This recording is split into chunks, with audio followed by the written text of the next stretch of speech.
So the new artifact has been revealed to us, and in that first column is our anti-barrier rounds, our unstoppable rounds, as well as our overload rounds. Now these things are very important, considering that the new 6-player activity is probably going to utilize all of these mods. Today we're going to be breaking down weapons that you should be bringing into Season of Dawn. Now, these weapons, they're good, but let me go ahead and just outline what it is that they satisfy. First up, when we talk about weapons that pair and synergize best with these mods, we really want to look for weapons that come with perks like Disruption Break, that give us a 50% increase in damage upon shield breaks. This is obviously a perfect mod for those barrier champions. We also want to look for armor piercing rounds. You get a flat 5% increase in damage to barrier champions just for simply using armor piercing rounds. On top of that, I don't want us to overlook perks like high impact reserves, as they actually give us a 12% increase inside of PvE. But again, as you get closer and closer to the bottom of that magazine, that increases by a whopping 25% increase in damage. And last but not least, the perk that is actually performing extremely well in the sandbox and will continue to perform well is, of course, Dragonfly. But a special note about Dragonfly, when combined with something like Overload rounds, getting Dragonfly kills with that AoE effect can actually apply the disruption effect to all the surrounding enemies. You can actually stun Overload champions by killing an enemy next to that Overload champion and applying Firefly to that enemy. So if you happen to be hitting a crowd of enemies, even if you don't kill them with Firefly, you've now applied Disruption, which debuffs the ability's regeneration and lowers their damage output. So now that we've outlined the most desirable perks in terms of what synergizes the best here with our artifact mods,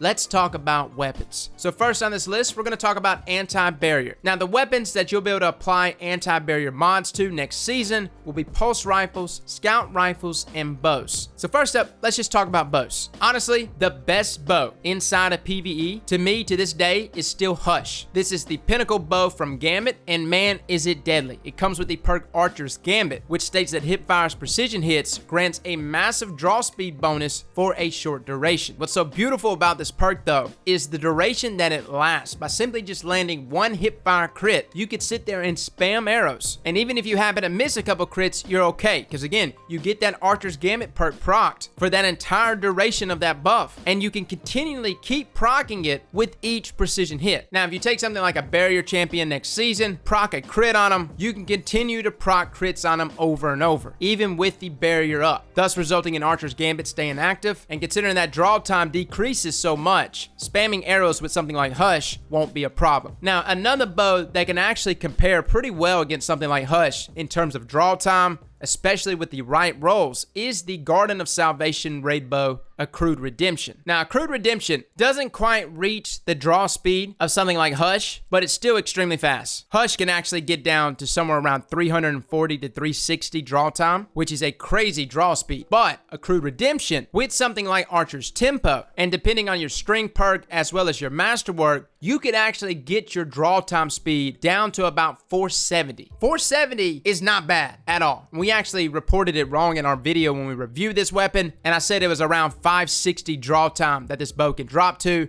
but that was actually a miscalculation. So it can actually drop down to as low as 470, which is not as fast as Hush, but still pretty dang good. And you can combine this with something like Rapid Hit. I'm actually interested to see how Explosive Head combines with something like anti-barrier rounds, as that Explosive Head has a small delay before it actually sets off the AoE explosion, which could actually give you a little bit more forgiveness in between shots when taking down barriers. So those are the two bows in the anti-barrier department that I really like. Now, moving on to the pulse rifles. Again, we can throw pulse rifles in the mix, as they too can rock anti-barrier mods next season. In terms of PvE, hands down my favorite pulse rifle in PvE is Adorative, or Adhortative. Adhortative is the Vex offensive pulse rifle, guys. It's nasty. For a number of reasons.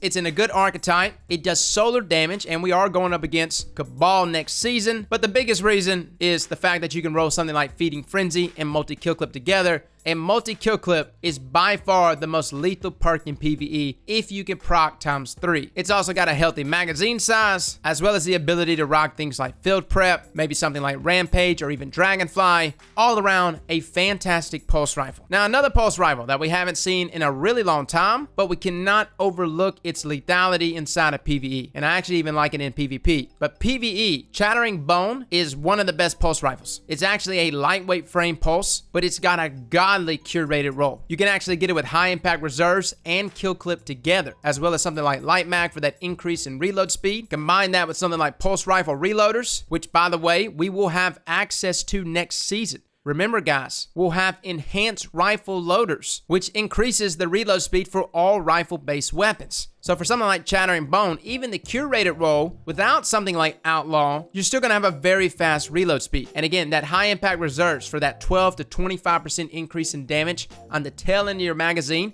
is going to be beautiful, considering that in most scenarios, when you're actually doing damage to a barrier champion's barrier, it's normally on the tail end of the magazine. So having that nice buff and fluff on the tail end can ensure that you're going to break that barrier before you run out of bullets. Now I've actually got a Rampage Outlaw roll, and my god is this thing a monster. So I know we're like really getting hung up right now on just taking down barrier champions because that's the subject in the context of why we're choosing these specific rolls and stuff. But understand, all of these weapons can hold their own very well when it comes to just clearing mass amounts of ads. Now moving on, scout rifles. In the anti-barrier department, what is the best scout rifle when it comes to taking down those champions' barriers? Surprisingly, guys, the weapon that you probably didn't think of, calais noblesse. And I guess that's how we say it, I don't know. This is actually a 150 round per minute scout rifle from the Crown of Sorrow raid. I feel like we're pulling a lot of weapons out from the raid. And by the way, Chattering Bone that we just talked about came from the Last Wish raid. But noblesse here has an excellent set of rolls that makes it perfect for taking down barrier champions. And that is, of course, disruption break for that whopping 50% increase in damage once you break their barrier, and shield disorient for those times that you do have enemies surrounding that barrier champion. Popping that barrier will proc something like shield disorient, blinding all the surrounding combatants. Now you don't necessarily have to roll shield disorient. I'm just saying those two perks together make this a perfect weapon for barrier champions. And I actually have one on my PC account before cross save and I got my console account back.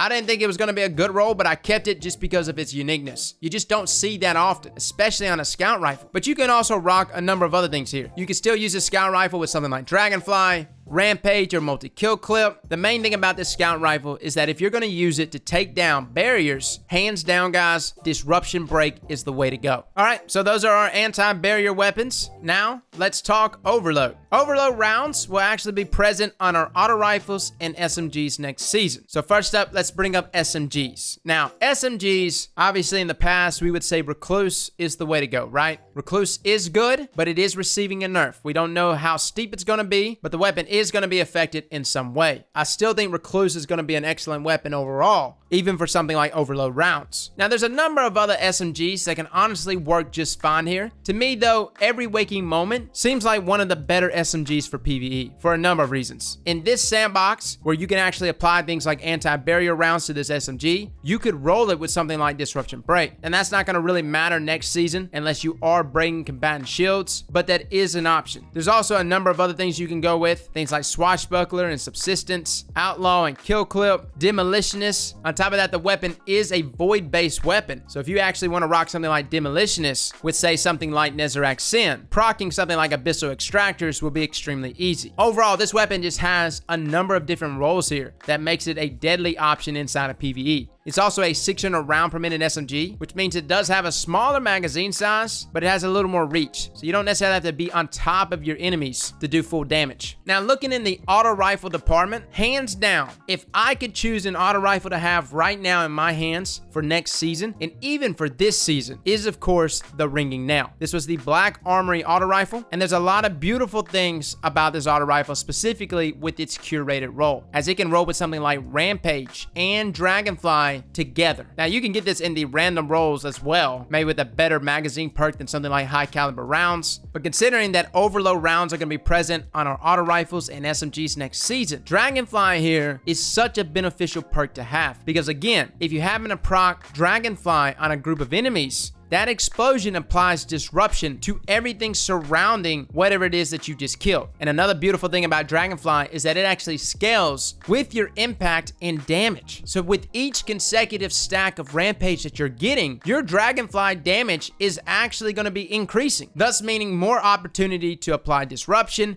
and doing more damage with each kill. I do not have this roll. My friend Dimitri does, and I'm quite jealous. And I'm actually farming for ringing nails right now. Now, another auto rifle that can also roll with very good rolls and simultaneously something like Dragonfly is, of course, the raid auto rifle from Last Wish, Age-Old Bond. Now, the curator roll on this thing is already pretty decent with Rampage and 4 times the charm, but you can also roll it with something like Triple Tap and maybe Dragonfly, or you can even go the more consistent route and go with something like Dynamic Sway Reduction or Zim Moment. Either way it goes, Age-Old Bond is an excellent 360 round per minute auto. I know we talk about half Dan a bunch. I love Dan. I love Dan for who he is, but Age-Old Bond is like the best feeling 360 in the game. On top of its impact being so high, be prepared to see some crazy damage with something like Dragonfly. Now, there's actually 2 other auto rifles that I want to throw on the list. One is, of course, Reckless Oracle. We actually reviewed it here recently. It could come with something like Demolitionist, and if you happen to be rocking a grenade build,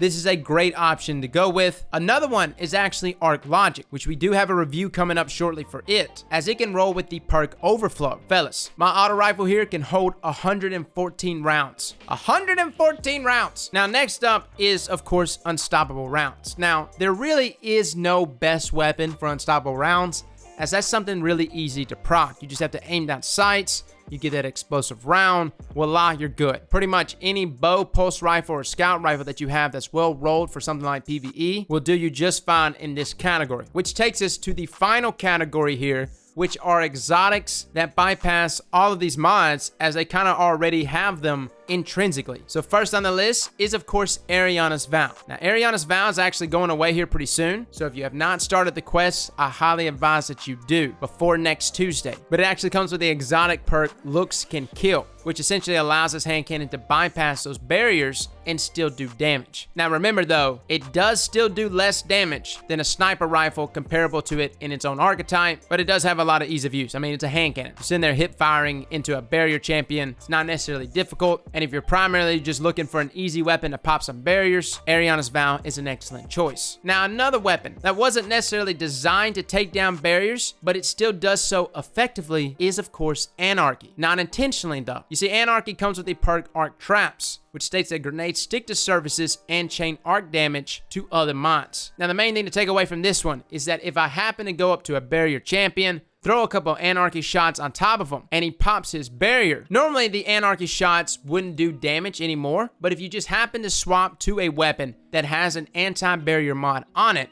the Anarchy shots will continue to do damage, thus resulting in that barrier being popped and you stunning that barrier champion. It's actually an excellent way to take down barriers without really putting in too much work. On top of that, when you do swap to your weapon with anti-barrier rounds, you can still do damage with that weapon. You just have Anarchy helping you do more damage. Now, moving on to our next exotic is, of course, Divinity. Now, Divinity, hands down, is an all-around great weapon. We have not individually reviewed it. I'm a terrible person, I'm sorry. I don't know why we haven't reviewed it. We've only had it since its release, but this is actually the raid exotic from Garden of Salvation, and it comes with the perk Judgment. Sustained damage with this weapon envelopes the target in a field that weakens and disrupts them. That's right, guys. Divinity can actually disrupt your enemy, which offers an intrinsic way to deal with those overload champions. It's also a vital exotic to bring into 989 Falls. Now, I'm normally not the guy that gets nominated to rock the Divinity. I get stuck with Izanagi's, but I do hear from people that use Divinity that just tap fire. This does preserve ammo and simultaneously still keeps the Judgment effect up. I have not tested this completely, but that's what I've been told. Now, moving on to our final exotic here is, of course, Leviathan's Breath. Now, Leviathan's Breath may not be the best weapon in the game, but it does come with the exotic perk Big Game Hunter. Fires a massive heavy bolt that staggers unshielded enemy combatants and is specifically strong against unstoppable champions. So again, just like the exotics that we just mentioned before, Leviathan's Breath intrinsically has a way to deal with unstoppable champions, which does add value, especially when we start mixing in those mechanics here. So if you don't have any of the legendaries that we just mentioned, you still have the opportunity to get some of these exotics, as Ariana's Vow is tied to the Season Pass, Divinity has a quest tied to it, and Leviathan's Breath also has a quest tied to it, and they all intrinsically have a means to deal with barrier champions, unstoppable champions, as well as overload champions. Well, guys, that is our list. These are the weapons I would have locked down and ready to go next season. But again, we're going to be getting new weapons. Prophecy weapons are returning. We also might have a look at some new perks, maybe some unique perk combinations. And don't forget, New ritual weapons. I know we haven't seen anything on ritual weapons, but depending on their roles and their combinations, they could also be extremely nasty. Well, fellas and ladies, thank you all for coming and watching, and as always, slap that like button like your mama told you right.